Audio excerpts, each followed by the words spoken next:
Welcome to Solicited Advice to Live Your Best Life. I'm your host, Kate Hess. You're in the right place if you're tired of feeling stressed, anxious, and overwhelmed, or if your critical inner voice is the loudest voice in your head.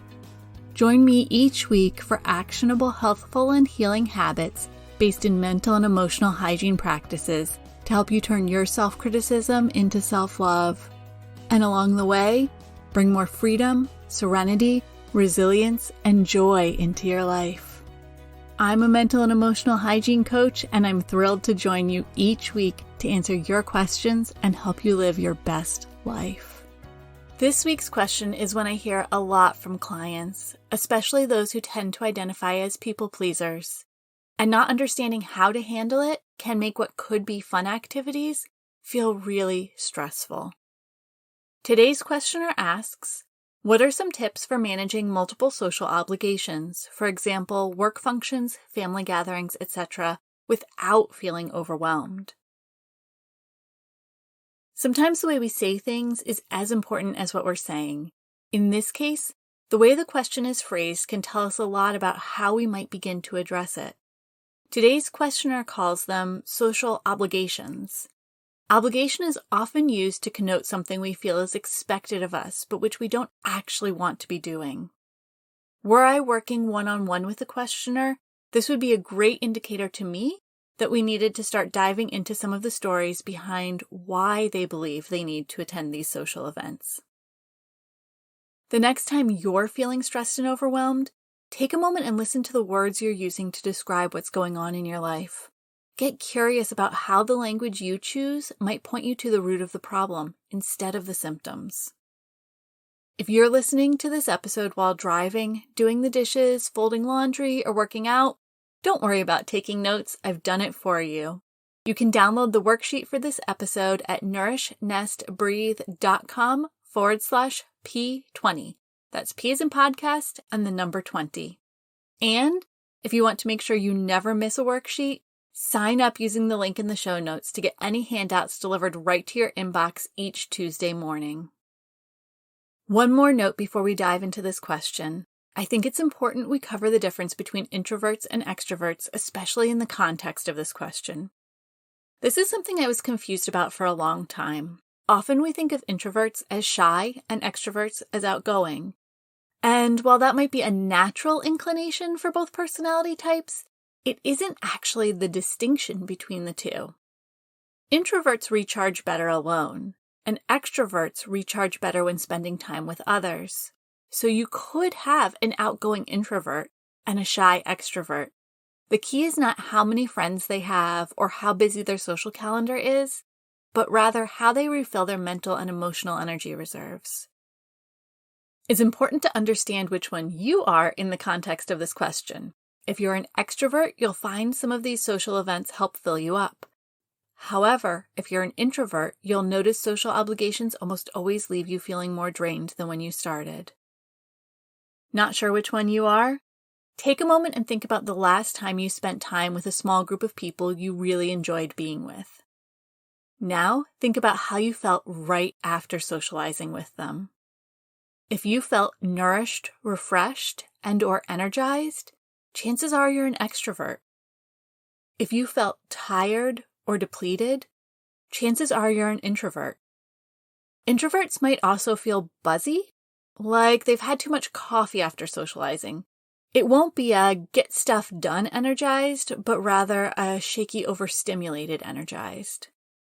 Regardless of which you identify with, you still only have 24 hours in a day and 7 days in a week. So you'll need to figure out how to manage multiple social obligations. In episode 5, we talked about the concept that every yes is also a no, and it's an important one to revisit here. When you say yes to something, you're saying no to anything else you could do with that time, energy, or other resource. And when you say no to something, it opens up the space to say yes to something else. So since you don't have a car full of clones you can send to all the social commitments on your calendar, if you're going to say yes to them all, you need to recognize what you're saying no to. If you're not sure where to start filtering out what to say yes to and what to say no to, grab your copy of my Boundaries Quick Start Guide. I'll add a link in the show notes. Or get it when you grab this week's worksheet at nourishnesttobreathe.com/P20. With 6 simple questions, this guide helps you recognize where you want to say yes and where it's time to start saying no. Okay, it's time to get really honest with yourself. Look at the list of your social obligations, and for each one, ask yourself, is this something I want to do? Something I need to do? Or something I feel like I should do? The things you want to do, you want to prioritize finding a way to say yes to them. The things you need to do, double check. What is the consequence of not doing them? Are they really need to do, or are they actually should do in disguise? If they are truly need to do events, then you'll also want to prioritize finding a way to say yes to them. And finally, the things you feel like you should do, those are the ones that probably need to find their way off your calendar. Saying no to them allows you to say yes to other things that are more important to you. But I recognize that is so much easier to say than to do. Our shoulds are usually fueled by lots of old stories and beliefs which help drive the way we show up for and engage with the world. However, when we recognize them as shoulds, we've taken the first step in realizing the underlying story or belief isn't actually true for us. A coach can be really helpful in guiding you through the process of recognizing and releasing old stories and beliefs. If you're interested in learning more about getting support to help you identify and release these old thought patterns, I'd love to help. I'll add a link in the show notes to my calendar so you can schedule a discovery session. Before we move on, I want to circle back to the difference between introverts and extroverts. Because they recharge better alone, introverts need more downtime than extroverts. If you identify as an introvert, it's really important you give yourself the grace to say no to events and invitations, even if you see someone else saying yes more often than you are. Remember, we're not cookie-cutter humans, and what you need to stay happy, healthy, and balanced is as unique as you are. And a note for extroverts, because you recharge better with others, you can tend to overschedule yourself. While this is less about the impact it has on your energy level, if you try to be everywhere all at once, it doesn't matter how much it fills you up, it will still feel overwhelming rushing from place to place, not actually getting to spend quality time at any one event or with any one person. I had a client who was a chronic overscheduler. She could always justify why she should go to an event, either personal or professional. But this led to stress, exhaustion, and overwhelm as she was trying to take care of everything else in her life in addition to her busy social calendar.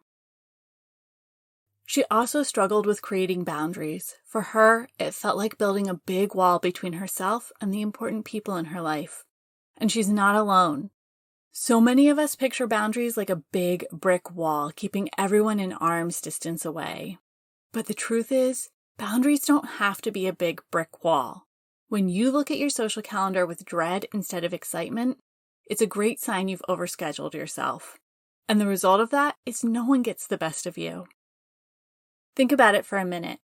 If you had plans to meet a friend for dinner, but they were behind on a work project and it was consuming all of their focus, would you rather spend the entire evening with them distracted, thinking about the project instead of the conversation you were having?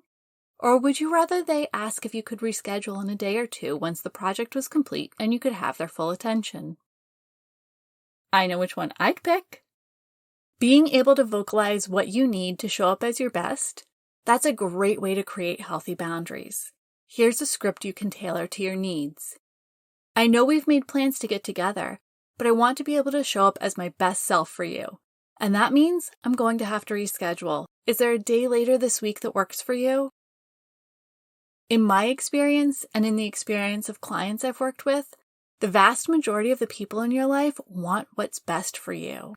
And if that means you need to reschedule or take a pass on an event, you might be surprised at how often that statement is met with compassion and understanding. There's one final piece of the puzzle I want to touch on today, and that's building your resilience. Imagine you slept poorly last night. You're overhungry and can hear your stomach rumbling. And suddenly, life throws a curveball your way. Chances are you're going to be knocked over by that curveball because you don't have the resilience you need to keep you on your feet.